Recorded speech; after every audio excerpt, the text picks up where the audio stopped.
Hello, bachcho. Let's read the question. The question says, "Who is Fowler? Why was he disappointed to see Osable? Or why does Fowler say that Osable does not fit into any description of a secret agent?" इस question में कहा गया है कि Fowler कौन है और वो क्यों डिसअपॉइंटेड है ऑसबल से, ऑसबल को देखने के बाद वो क्यों उनसे डिसअपॉइंटेड है। या फिर एक यहाँ पे और एक क्वेश्चन है जो कि और में दिया गया है। ओके, और दोनों क्वेश्चन की मीनिंग सेम है। ठीक है, दोनों एक ही चीज पूछ रहा है। तो जो सेकंड वाली क्वेश्चन है उसमें पूछा गया है कि फाउलर क्या कहते हैं ऑसबल के बारे और ऐसा क्यों कहते हैं, उनके डिस्क्रिप्शन के अकॉर्डिंग वो एक सीक्रेट एजेंट के नाम पे वो फिट क्यों नहीं हो रहे एज अ सीक्रेट एजेंट, वो लग क्यों नहीं रहे सीक्रेट एजेंट। सो इसका आंसर हम क्या लिखेंगे?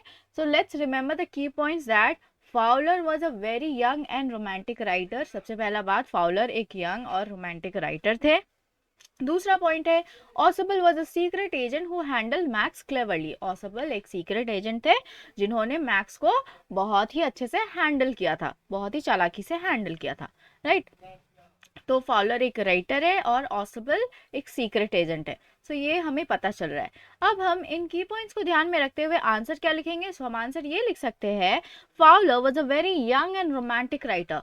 Who is Fowler? Fowler was a romantic young and romantic writer and he was disappointed।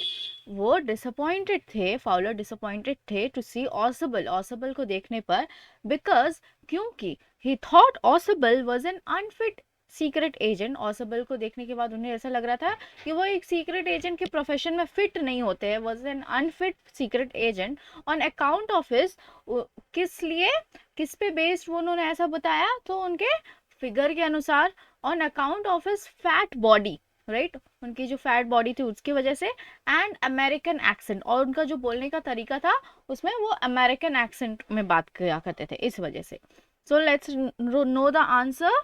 Fowler was a very young and romantic writer. He was disappointed to see Osable because he thought Osable was an unfit secret agent on account of his fat body and American accent.